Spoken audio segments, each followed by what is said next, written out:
I'm having a hard time finding the words to describe Andor episodes 7, 8, and 9. What I just watched might be some of the best television that I've seen in recent memory. Not just Star Wars television or just Star Wars, but television, period. I'm going to give all of my thoughts in regards to these last 3 episodes that we just got and what they set up for the finale, all of the themes, all of the setups and callbacks, or I guess call forwards to events that happen in the future of the Star Wars universe. But my God, just what a successful presentation of Star Wars here in these 3 episodes that I really haven't seen almost ever. We're on the road to 3,000 subs, and if you're new to this channel, I would love to have you here. So before we get into this, please hit that subscribe button. I'm trying to hit 3,000 subs by my birthday, May 16th, which is next Friday. So hey, if you want to help me out, just hit the button. I truthfully would love to just have you here, and I read all of your comments. I most likely will respond to them. I've got to know what you guys thought about this week's episodes of Andor. While I really just want to focus on episodes 8 and 9, we should talk about episode 7 and just what it sets up. We see the Yavin base. We see the rebels actually forming into an army, not just a small group of insurrectionists. It made me take a step back because now I realize how close we are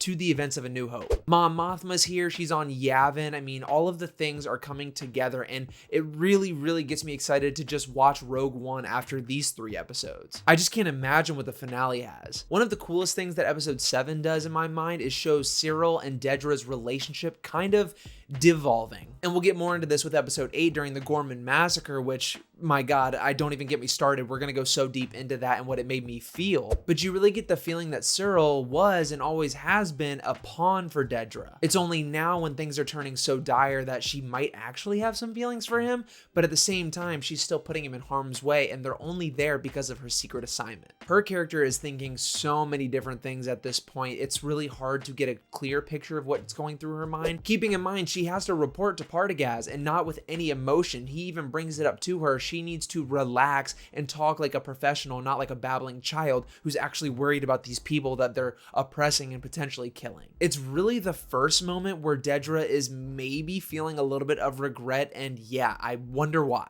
And we really haven't even talked about Cassian's development in this episode because so many other things are happening, but he actually encounters a Force healer and sort of buys into it. Cassian and Bix are still working on their relationship, with Cassian now saying he's willing to stop being a rebel, stopping this fight so he can just be with her. And in a heartbreaking decision, Bix decides to just leave because she realizes, especially after this Force healer's words to him, that he's way too important for the rebellion, even willing to sacrifice her own love for him so he can help and save other people's lives. I thought that was magnificent. I mean, we've seen the journey Bix and Cassian have been on with this season and the prior season, so this is a really heroic moment for Bix, and realizing that Cassian really is crucial to the fight. She even said in the previous episodes, if I'm going to lose everything, I want to win. And yes, we know how the story technically ends. The rebels do eventually win, but at what cost? Do Cassian and Bix ever get to meet again after this? I have no idea. Needless to say, episode 7 was a great setup for episode 8, which was really just mind-blowing. This episode covers the Gorman massacre, the Empire unleashing fire on thousands of citizens while they're mining the planet for all of their resources, leaving nothing left. Even the ISB people there don't know if they're going to make it off alive. Like Luthen said, this is a fire that's burning so brightly, and the intensity, seeing all of the citizens rally up, praising Gorman, being Gormans, and fighting against the Empire, realizing this isn't a fight that they can win. Like it said in the show, this fire will burn very brightly across the galaxy. It was devastating to watch, to see how many people rallied to fight up against the Empire, not having really any control of what they're doing on their home planet. And the blatant disregard of the higher up Empire ISB officials is terrifying, because you have characters in this episode like Syril, who the whole time has been wanting to get revenge on Cassian Andor. That's been his whole vendetta, his whole story arc is getting to this point and fighting for the Empire, thinking they're good people.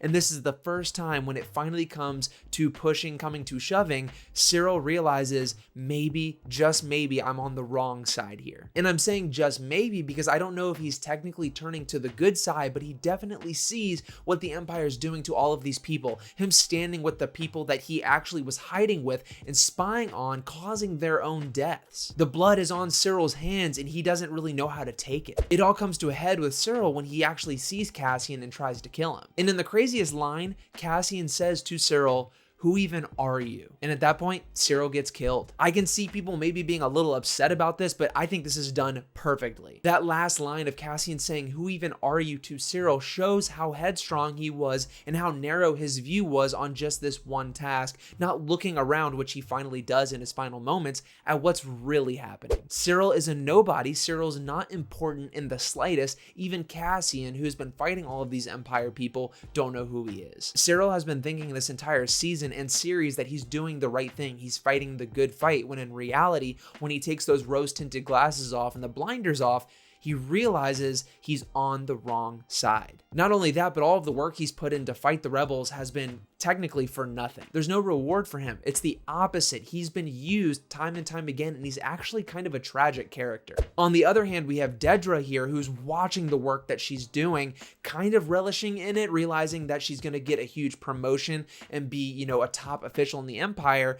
But again, it's that question of what cost. We see Dedra have a full-on panic attack, and now she's actually wrestling with her actions. She's probably one of the most unlikable characters in the show. The actress is phenomenal, and the acting from everybody in these 3 episodes was movie quality. I mean, including the shots, the sound design. I would have watched this on the big screen. If they ever do like an Andor theater release or something like that, I'm there. This is one of the best looking TV shows ever. And I've got to say, my favorite part about this episode with the Gorman massacre is we see this one guy working at a hotel or something where he's technically supposed to be reporting to the ISB, but Cassian, being a rebel, he connects with him and tells him the line that rebellions are built on hope. This is a line that I believe is said in Rogue One, and finding out how Cassian came to get this line was just wild, considering the Gorman massacre is now just such a huge piece of Empire and Rebellion history. This is seriously going to be the moment that kicks off the rebellion to what it is in A New Hope. And to add to that, episode 9, while I'm not going to go into the full details of every little thing that happened, I think the big points that we need to discuss here is, of course, not just Bail Organa's involvement in the whole thing,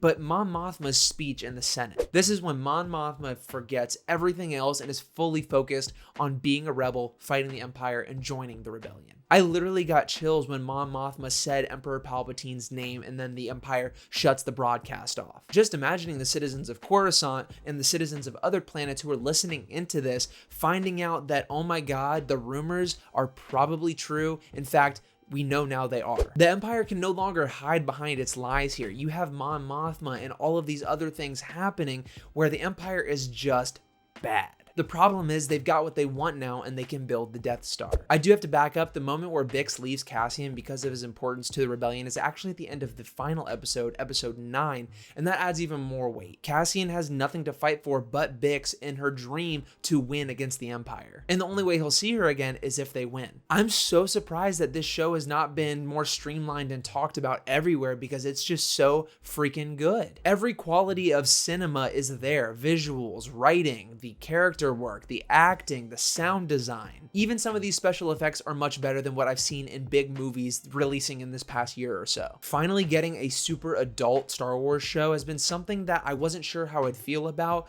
but I'm so glad it's happening, and I can't believe we're already at the end next week. For the first time ever, I'm actually loving the 3 episodes a week thing, because it feels like I'm watching a film every single week, and I'm so sad that it's over after the next one. Give me your theories down below of how you think this is going to tie into Rogue One, possibly even A New Hope. We saw K2SO in this. Do you think he's going to be resurrected and, a good droid now after this? Or do you think they're going to kind of save that for the finale? Again, give me your thoughts down below. Leave a like on this video, subscribe to the channel, and I will see you all very, very soon.